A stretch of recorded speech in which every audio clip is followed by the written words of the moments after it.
অমুকের বাড়ি নয়, তার বাড়ি তো আমার বাড়ির পাশেই। আপনি মনে হয় ভুল করে চলে এসেছেন। এই কথা শুনে ডাক্তারবাবু একটু চুপ থেকে আমার ঘর থেকে চলে গেলেন। কিছুক্ষণ পর আবার সেই ডাক্তার আমার ঘরে আসলেন। ডাক্তারের চোখ দিয়ে পানি গড়িয়ে পড়ছে।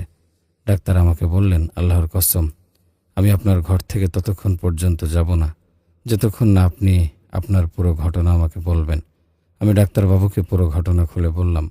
যেভাবে আমি আমার মেয়ের কপালে পানির পট্টি রাখার পর নামাজ আদায়ের সময় আল্লাহর কাছে দোয়া চেয়েছিলাম, সাহায্য চেয়েছিলাম, কেবলমাত্র আল্লাহর কাছে, সব ঘটনা আমি ডাক্তারবাবুকে বললাম।